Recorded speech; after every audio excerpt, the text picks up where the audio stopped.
700 wins and counting, 5 national championships, Team USA basketball gold.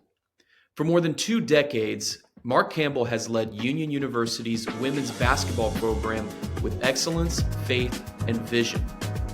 Now entering his final season as head coach, he reflects on a legacy of leadership that shaped not only Union University, but the Gulf South Conference. He joins us next on Inside the GSC.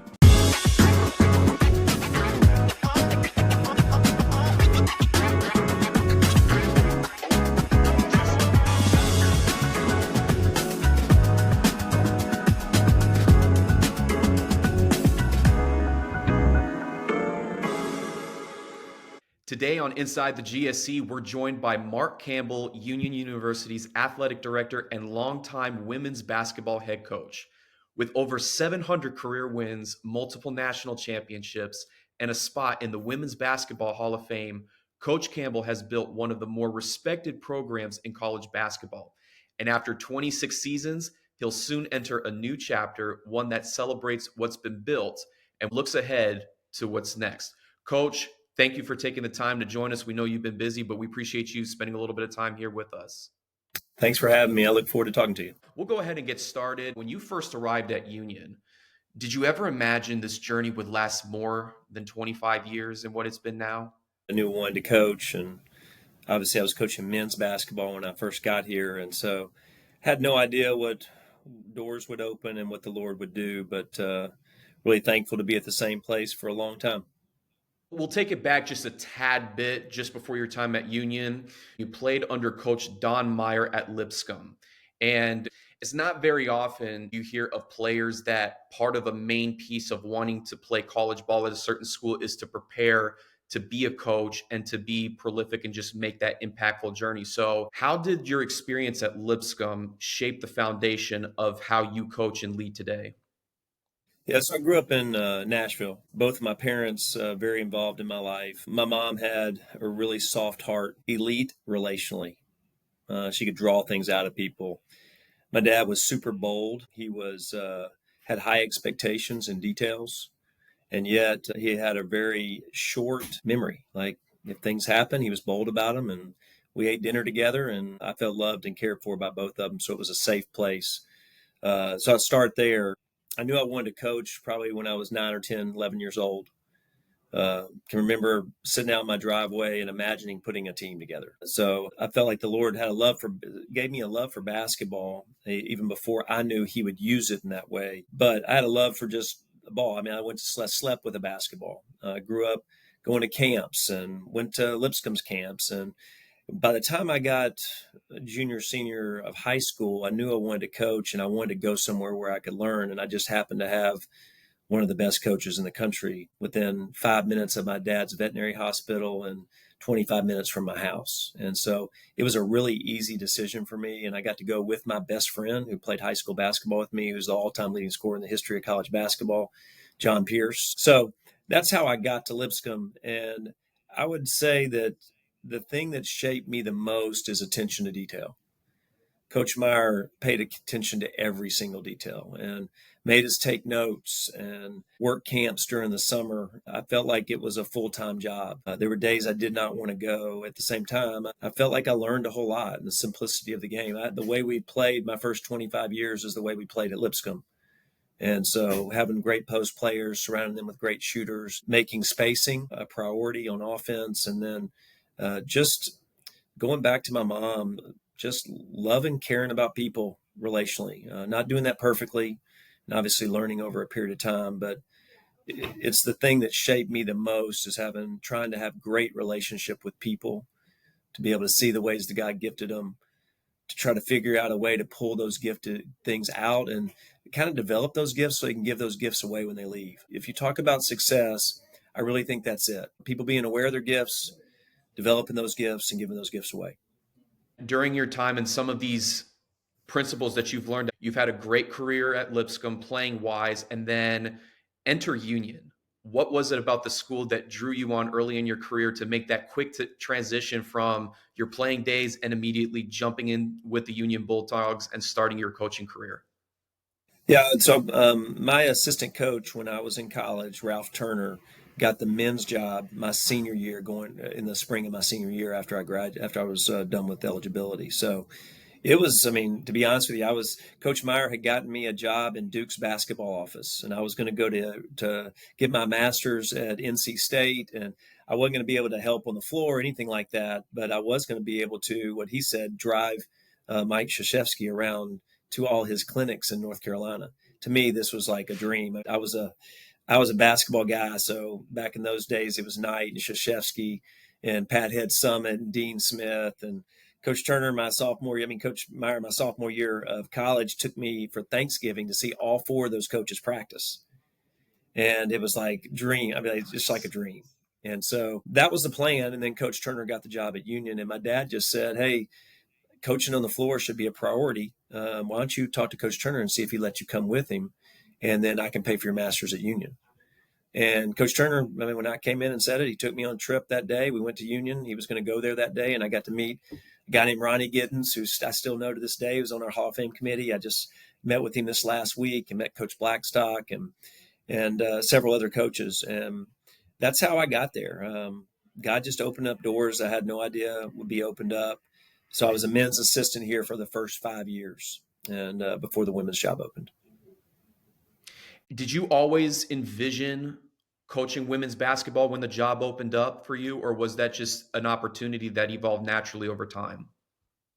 Yeah, I always loved women's camps, girls' camps at Lipscomb. We were made to work camps for 8 weeks at Lipscomb, and I just loved the girls' camps.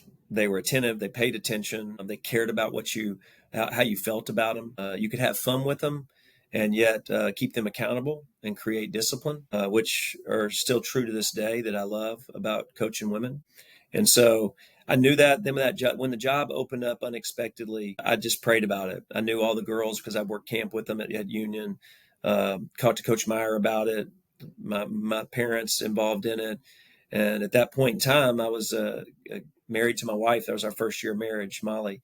And so we just spent a lot of time in prayer trying to figure out, is this something we should step into? They had just won the national championship in 98, had everybody returning for 99 and 2000, I mean, 98, 99. And then again, also, those were sophomores. So they were all with me going into my first year, 99, 2000, with the exception of a really important injury. So, what it came down to is, you know, should I step into something and be a head coach in an area that I'd never coached before, women's basketball?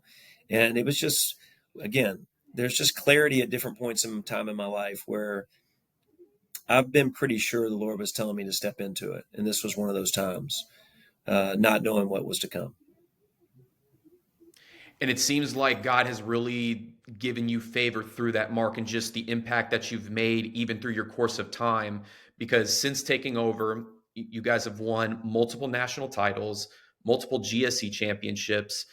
And we talked a little bit about it already, but what are some other principles that you've had that have stayed constant throughout that success, just year after year, and just keeping that consistency amongst your squad? Yeah, I think it's really important to create environments. We're doing it whether we like it or not, right? Every night I go home, I'm creating an environment. My wife is creating an environment there as she's homeschooling our kids. If I walk into any office complex, the person in charge is creating an environment. They might not realize it, they might not be intentional with it. But what I've learned is how to do things wrong. I mean, to be honest with you, you don't know until you know. And I got thrust into it pretty early. Coach Turner, who was the men's coach, had really given me a lot of responsibility. So I'd gotten really comfortable teaching, understanding basketball a little bit, spacing, things that I felt really comfortable in. But ultimately, it came down to what things in me has God created that I don't have to try hard at, because I think those are our core thing, our values. And I think we make the mistake sometimes of wanting to be somebody else. And over a period of time, I felt like the Lord was saying, okay, these are the things I've created naturally in you. These are the things you're going to do. They're going to be an expression of who you are on a daily basis. Make those your core covenants. And as I change you more into my image, you're going to have more things you can emphasize because they're going to naturally come out of you instead of you trying to be somebody else. And it really has released me over a period of time. And again, I haven't done these things perfectly. You know, And so I'm a hunter, so I take my kids to a hunter safety course, and that hunter safety course talks about the progressions of a hunter. And when you're a hunter, you the first thing you want to do is just you want to shoot. You don't care what at, you just want to shoot. And then you try to shoot at something. And then you want to try to limit out whatever it is. Squirrel season, if you get 10 squirrels, you just want to get 10 because you accomplished something. And then at some point in time, as a deer hunter, you have trophies. You only kill things with a certain amount of antlers. I mean, like, so you can put it on the wall and tell everybody about it. But then the last stage of the progression of a hunter is you enjoy everything. You enjoy the preparation. You enjoy the meals. You enjoy the conversations. You enjoy being out in creation. You enjoy other people succeeding. You enjoy the conversations that happen over it all and the memories that you create. And really, that's what coaching's all about. It's really what life's all about. Getting to the point where winning, isn't enough, doesn't satisfy. Excellence doesn't even do that. It's just the whole thing. I mean, creating an environment where there's really high expectations, where you care about people. It's like a family, and it's safe. And at the same time, you can keep people accountable. You can create discipline. You can watch people give up themselves for the benefit of others. You can watch people who've been in other places and feel dissatisfied, not used properly, treated badly, and then come in and feel like they're a part of the family equally. There is no greater feeling than that as a leader, whether it's at home or at work. Watching people really flourish in an environment you've created. We just happen to do it in a basketball program. And so I think the Lord's been very gracious and generous we've had really good players, but I think for the most part, every single person has had a soft heart. So I work at a Christian university that doesn't demand any type of faith statement to enter school. They trust us to have people who fit and to create environments where somebody who is an unbeliever might feel comfortable, and we recruit people with soft hearts that will be open to being at a place like this. And so, I can't ever overemphasize the fact that I work in a place that my heart matches the school's heart and mission, which gives me a freedom and rest to be me and talk about what I want to, what's important to me, for us to create time periods for devotions and stuff like that, and Bible study throughout a course of a year, to read through books together, to really be vulnerable about our weaknesses and show patience with one another. And also, again, I'll create accountability where teams become disciplined too, because if you can't create accountability, and you'll never have discipline, and you'll never be good at anything. So we're not have a youth group. We have a basketball team with soft hearts that also want to be held accountable to be the very best they possibly can be. And so I can sit back right now and enjoy the whole thing, because now I know winning doesn't solve anything. It's a burden. I know that winning a championship doesn't fulfill me in any way. The Lord's given me that as a gift, so I can pursue greater things at the same time, try to enjoy our season, use the gifts and talents, try to get the most out of it, squeeze every ounce of it out of them, so that nobody has any regrets. Whereas at the beginning, I just wanted to coach because I was competitive. Then I wanted to win. And then I wanted to win a championship. And then I realized, okay, this shouldn't be my why. It's offering me something that's not going to satisfy. So let's try to figure out how I'm going to view success rightly. Can I sell them on that and us still be about excellence and try to get to an end that we can enjoy?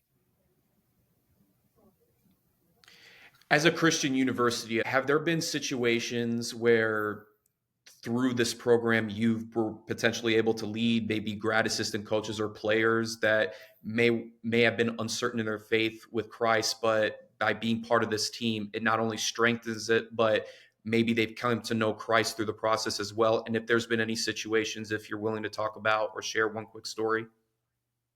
Yeah, I think, ultimately, if you ask me if our year was successful at the end, I'm going to tell you, did we create an environment of trust? Do they trust I care about them? Do I trust them in the midst of, we're going to have situations every year where people don't make the right decisions, but handling those situations not with a consequence, but a relational setback. And so I've told many people this: when you get to see God change a heart, and you compare that to winning a certain game or win our last game, there is no comparison. And that's happened a lot. I mean, it's amazing as I look back at it. I'd say my favorite moments, whether it was in my home or coaching, has been able to baptize my players or my kids. And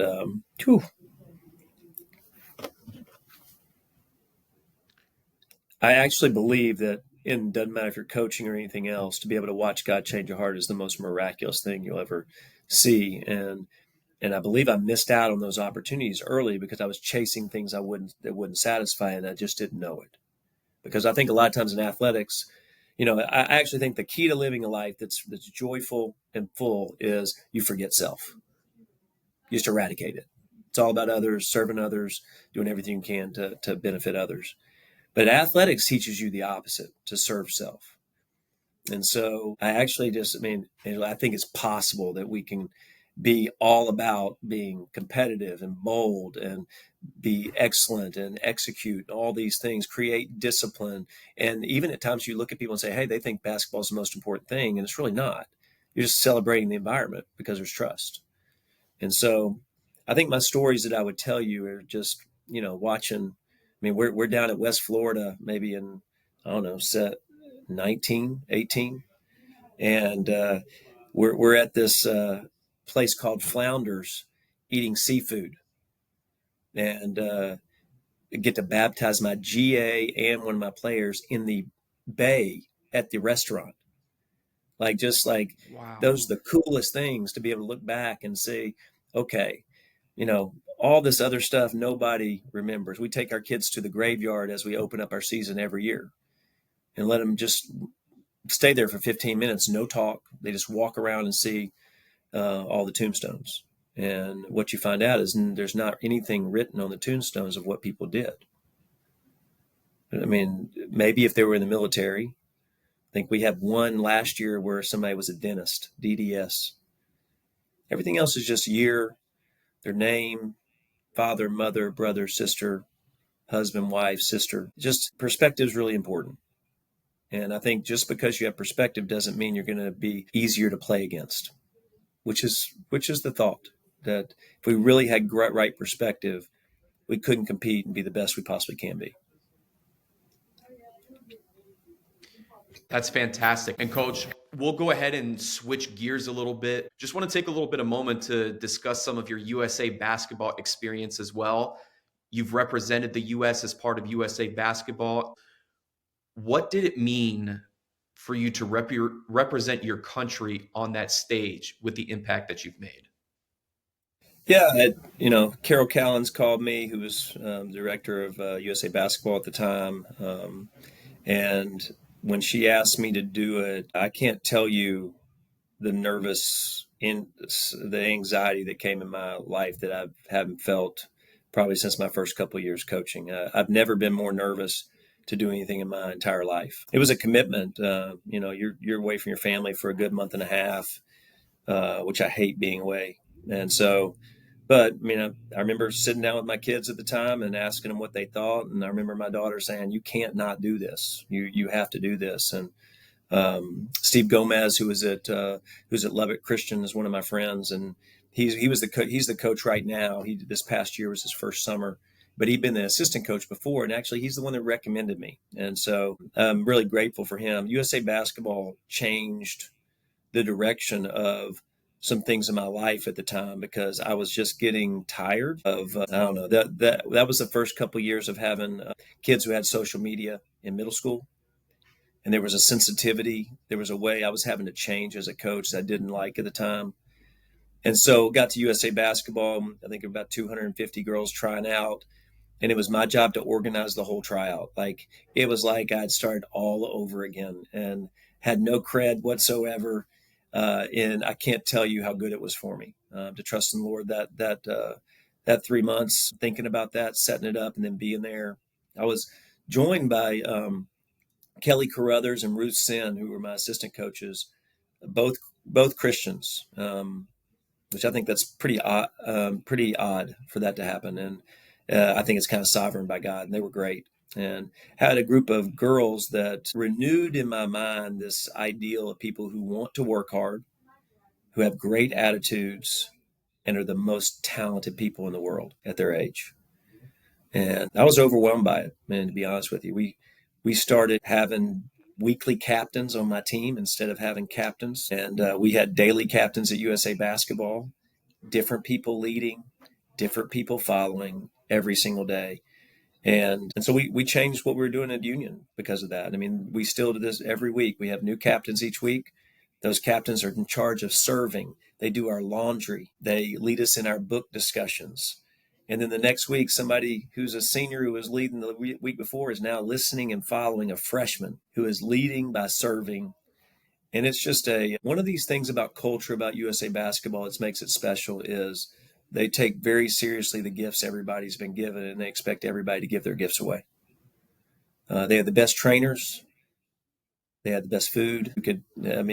Everything you wanted to pick out, whatever way you want to eat, it was there. I remember sitting next to Michael Phelps, swim coach.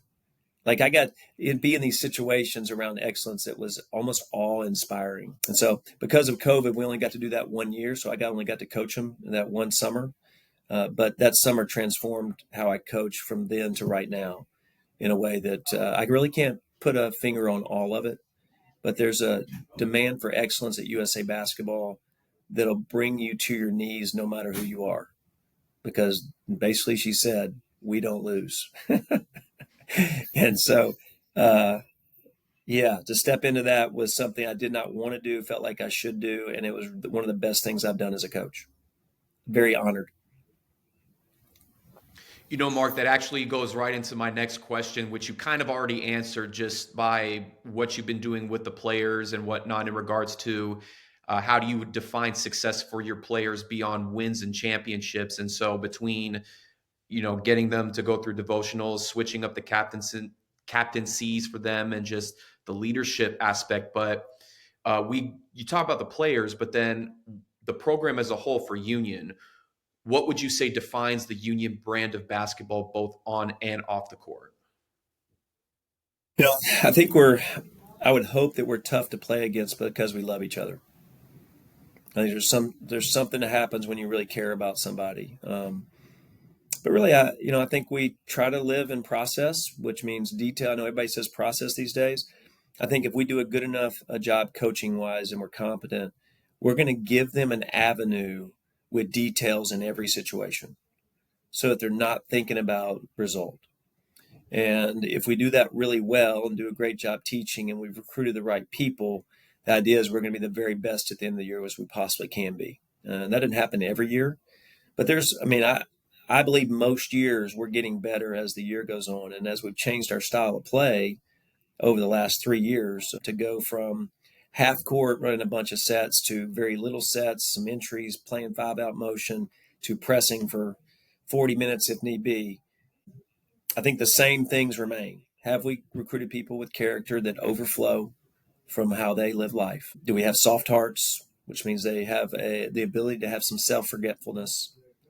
And do we put them in a scenario competency-wise to use their gifts to bring about the betterment of the team? And so, our mottos in the athletic department is we build families. I think that's what we try to do. We build a family. We want to be so competent that they trust us both relationally and with basketball, ultimately to the point where they say, hey, there's something different about these coaches. And we can tell them it's Jesus. And pray that God changes a heart in the midst of it. So I don't know if you ask me what the reason, I have no idea, man, why we're fortunate enough to win games or any of those things. I just know I love the environment I get to work in every day. I don't ever feel like I'm working. And most that's because of the coaches I work with and the players we recruit and the atmosphere at Union that allows everything that's important to me to be the most important things at our school. And when you go to work and your wife loves you and there's no tension between each other, and then you get to work and there's no tension between the people you work with and we're all going in the same direction, and then you leave work and you can't wait to drive in your driveway to see your wife in the window and hug your kids. There's nothing more full than that. And I think it's mostly relational. And I think it's getting rarer and rarer because everybody's trying to get what's theirs. And to piggyback off of that too, Mark, I mean, just even being with this being my third year in the GSC, what I've noticed in particular about Union is just how, you know, it's interesting enough because you look at the university name Union, and that's what it seems like. That's the impression that I get just with everybody coming together, and you have that family base and you have that consistency together. And just the culture that you've built, it lasts a lifetime. You have to see it through examples and you have to see it lived out in order to truly understand the mission and the drive that you as that athletic staff has put together to just show people that Union has it's a whole different set of a culture. Yeah, I mean, I don't, I would say this, that I think anybody who's authentic to who they are will create a culture that produces fruit. So just because God made me a certain way doesn't mean that Marty at Lee needs to run his program like me. Marty has been created in a way that's unique, and he brings that to his players. And so, therefore, we don't do everything alike, but it creates the same atmosphere. Does that make sense? And so, if I'm trying to be somebody else, which I did early on, because I looked up to guys and wanted to be like them, then I'm going to be fighting against the way God made me. So I think authenticity and empathy are really, really important in leadership and being able to apply those things really well. But it's listen, ton of grace has been given here, and there is no roadmap or blueprint that's copyable. God's allowed us to enjoy some things that some people haven't. Really gracious to Him, and I don't think any of that's attributed to us. I think that it's just something that's happened. It's allowed some job security, that allowed some freedom. And in coaching these days, if you don't have job security, you bring your low self-esteem in. And whenever we bring our low self-esteem in, things don't happen the way we want them to. And so we try to create that same environment within the program that we don't. And early on, I did. I allowed the way I coached to make people operate in their low self-esteem.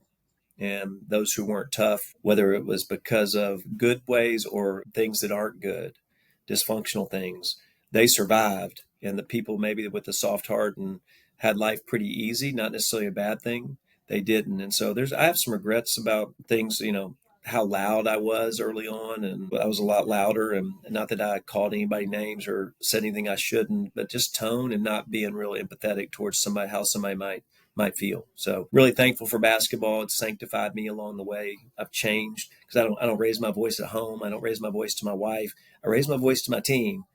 I need to be really careful about what that motive is. If I'm angry, it's wrong. It's sin to me. And if it's because I'm trying to warn them, I have no problem with it. And so I need to know my motives really well when I'm coaching. And I'm glad for basketball, and especially for coaching, because it's made me aware of my weakness more than any other thing. We fast forward to 2023 when Tommy Sadler steps down as the athletic director and you take the athletic director job at Union. Kind of a double part question. First, what led to that moment? How did you ultimately get to that point, or what was the process of becoming the athletic director? And then how do you see your leadership evolving now that you'll soon be stepping away from coaching and taking on solely that AD position?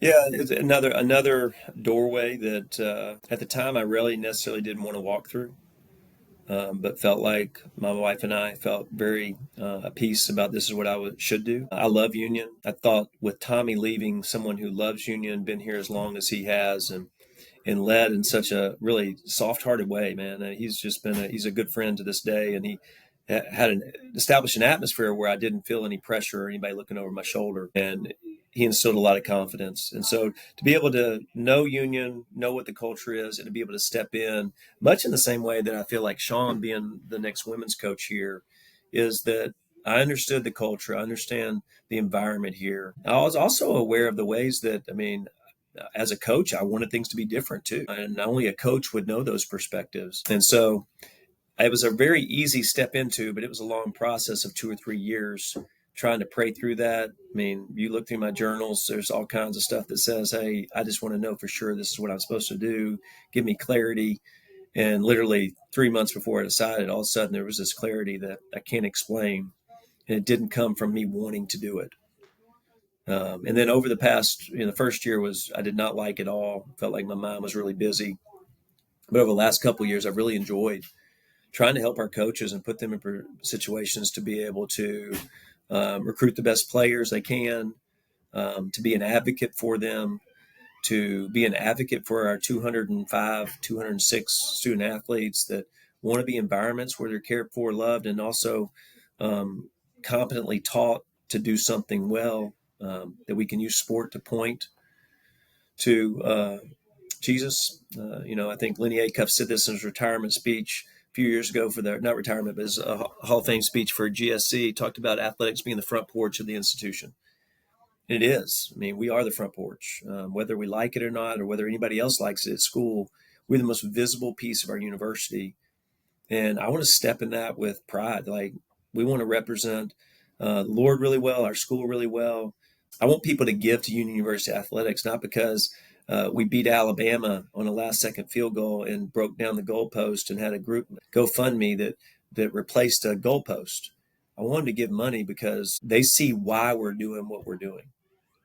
And they actually want to invest their money in us going about that mission with these student athletes. I have a passion for that that's carried over these last couple of years, and then God's given me a really clear mind about Sean and his ability to lead this basketball program at the same age that I was asked to do it, and for me to step into this role full time and be an advocate for these coaches. What specifically went into that decision that you knew it was time to step away? And the second part of how you knew it was the right time, obviously it was the Lord's calling, but just kind of go into a little bit more of just how you knew the timing was right to hand the reins over to Sean and knew that this was the time to focus more on the AD spot. Yeah, that first year, like I said, was really hard. I had a lot of things I didn't know how to do in athletics, and I still am learning. But it was overwhelming to the point that my mind was busy when I went home. And I have a rule that I don't work on basketball at home, ever. I don't watch tape there. I didn't want anything in my house that if you came to my house right now, you would not know I was a basketball coach unless you went in my closet and looked through my shirts. And if you did that, I think that was kind of weird. So, so I want a separateness when I go home, and I wasn't able to have it that first year. And so if you'd asked me the first year, I would have given up AD stuff. But I'm an emotional guy, and I better know myself well. And so, but as the last couple of years, year and a half that's happened since then, I've really had an idea and a clarity about it.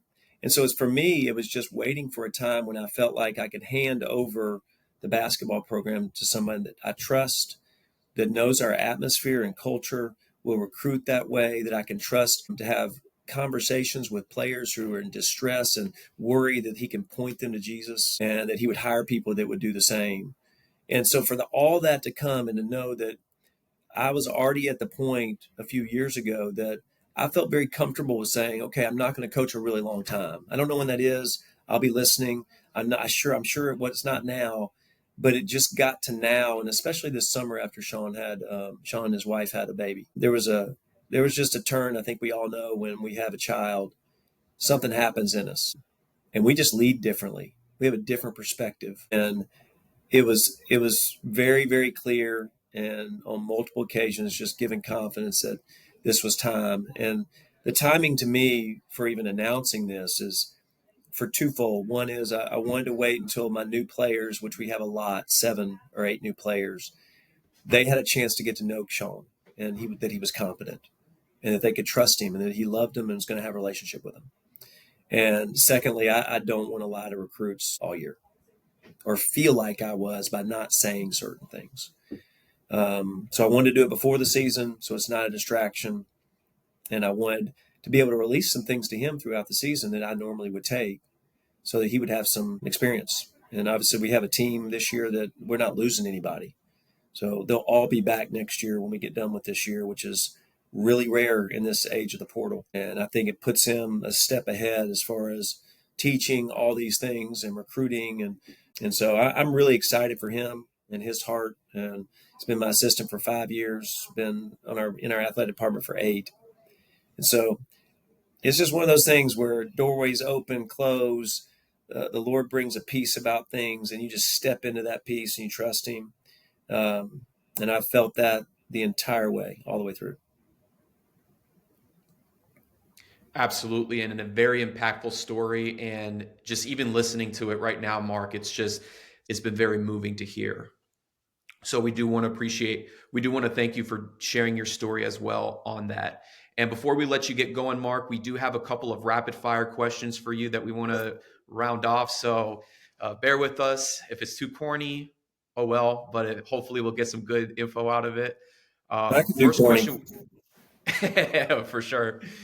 Um, First question we have for you is, which GSC sport would you want to coach for just one season outside of basketball?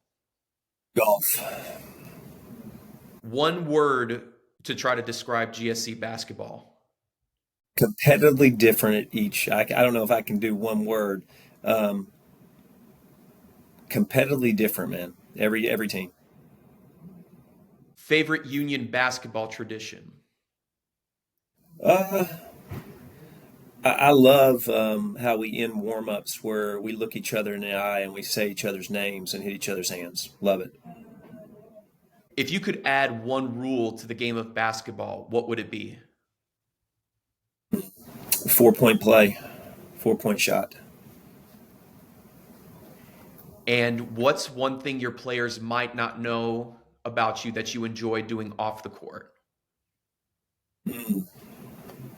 They probably don't know that I like listening to murder podcasts while I'm mowing the yard during the summer. Dun dun dun. Yeah, very suspicious. Yeah, all the time.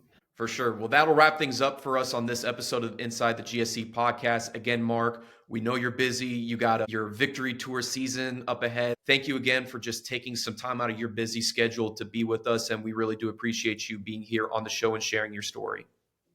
I'm humbled that you asked me to.